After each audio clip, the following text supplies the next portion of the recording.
ಸಚಿವ ಸಂಪುಟ ಪುನರ್ರಚನೆಯ ವಿಚಾರ ಸೈಡಿಗೆ ಹೋಗಿದೆ. ಈಗ ಅಧಿಕಾರ ಹಂಚಿಕೆಯ ವಿಚಾರ ಮುನ್ನೆಲೆಗೆ ಬಂದಿದೆ.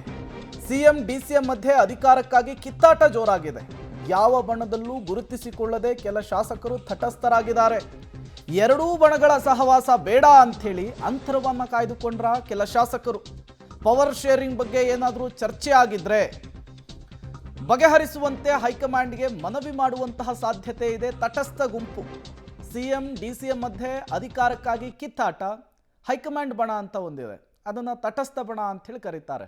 ಅದೇ ತಟಸ್ಥ ಬಣ ವರಿಷ್ಠರಿಗೆ ಮನವಿ ಮಾಡಿಕೊಳ್ಳುವಂತಹ ಸಾಧ್ಯತೆ ಇದೆಯಂತೆ. ನಾಯಕತ್ವದ ವಿಚಾರದಲ್ಲಿ ಗೊಂದಲ ಗೋಜಲುಗಳು ಜಾಸ್ತಿ ಆಗ್ತಾ ಇದೆ.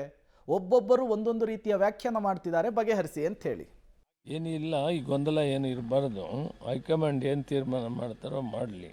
ಅವ್ರೇನಾದ್ರು ಮಾತಾಡಿದಾರ, ಏನು ಮಾತಾಡಿದ್ದಾರೆ ನಮ್ಗೆ ಯಾರಿಗೂ ಗೊತ್ತಿಲ್ಲ. ಸರ್ಕಾರ ಇವಾಗ ಚೆನ್ನಾಗಿ ನಡೀತಾ ಇದೆ. ನಡೆಯುವಂತ ಕಾಲದಲ್ಲಿ ಗುಂಪುಗಾರಿಕೆಗಳಾಗೋದು ಮತ್ತು ಬದಲಾವಣೆ ಆಗ್ತಾ ಇದೆ ಅಂತ ಪದೇ ಪದೇ ಮಾತಾಡೋದು ಪಕ್ಷಕ್ಕೂ ಡ್ಯಾಮೇಜು, ಸರ್ಕಾರಕ್ಕೂ ಡ್ಯಾಮೇಜ್. ಅದು ಆಗಬಾರ್ದು ಅಂತೇಳಿ ನಾವು ಸೀನಿಯರ್ಸ್ ಎಲ್ಲ ಸೇರಿ ಹೈಕಮಾಂಡ್ ಗಮನಕ್ಕೆ ತಂದು ಒಂದು ತೀರ್ಮಾನ ಮಾಡಿ. ಯಾರು ಡೆಲ್ಲಿಗೆ ಹೋಗಿದ್ದಾರೆ ಏನೋ ಗೊತ್ತಿಲ್ಲ. ದೆಹಲಿನಲ್ಲಿ ಏನೇನಾಯಿತು ನನಗೆ ಆ ಕಾಲದಲ್ಲಿ ನನಗೆ ಗೊತ್ತಿಲ್ಲ. ನಿಮಗೆ ಏನಾದರೂ ಇನ್ನೂ ಹೆಚ್ಚಿನ ಸಂಪೂರ್ಣ ಮಾಹಿತಿ ಬೇಕಾಗಿದ್ರೆ ಶಿವಕುಮಾರ್ ಅವರು, ಸುರೇಶ್ ಅವರು, ನೀವು ಅವ್ರ ಹತ್ರ ಮಾತಾಡ್ತೀವಿ.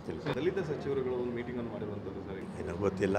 ಏನೋ 4 ಜನ ಊಟಕ್ಕೆ ಸೇರ್ಕೊಂಡ್ರೆ ಅದಕ್ಕೆ ನಾವು ರಾಜಕೀಯ ಬಣ್ಣ ಕಟ್ಟಕ್ಕಾಗತ್ತಾ? ತಾವು ತಟಸ್ಥ ಬಣನ ಸರ್? ನಾನು ಕಾಂಗ್ರೆಸ್ ಬದಲ ಮಾಡ್ಕೊಳಕ್ ಹೋಗ್ಬಾರ್ದು. ಯಾವ ಬಣನೂ ಇಲ್ಲ, ನಂದು ಕಾಂಗ್ರೆಸ್ ಬಣ. ಅದು ಅವರು ಇದು ನನಗೆ ಗೊತ್ತಿಲ್ಲ, ಏನು ಮಾತು ಕೊಟ್ಟಿದ್ರೆ ಏನಂತ ನನಗೇನು ಗೊತ್ತಿಲ್ಲ. ರಾಷ್ಟ್ರೀಯ ನಾಯಕರು ಏನಾದ್ರು ಒಂದು ತೀರ್ಮಾನ ಕೊಡೋದು ಒಳ್ಳೇದು, ಬೇಗ ಕೊಡೋದು ಒಳ್ಳೇದು, ಗೊಂದಲ ಆಗೋದು ಬೇಡ. ಮಂತ್ರಿಮಂಡಲ ವಿಸ್ತರಣೆ ಸಂದರ್ಭದಲ್ಲಿ ಆಕಾಂಕ್ಷಿಗಳು ಹೋಗುವಂಥದ್ದು ಸಹಜ, ಅದರಲ್ಲಿ ಹೋಗಿರ್ತಾರೆ. ರಾಜ್ಯ ಕಾಂಗ್ರೆಸ್ನಲ್ಲಿ ಒಂದು ಸಿದ್ದರಾಮಯ್ಯನವ್ರ ಬಣ ಇದೆ, ಮತ್ತೊಂದು ಡಿ ಕೆ ಶಿವಕುಮಾರ್ ಬಣ ಇದೆ, ಮತ್ತೊಂದು ಬಣ ಇದೆ, ಅದು ತಟಸ್ಥ ಬಣ. ಅದರ ಬೇಡಿಕೆ ಇದು.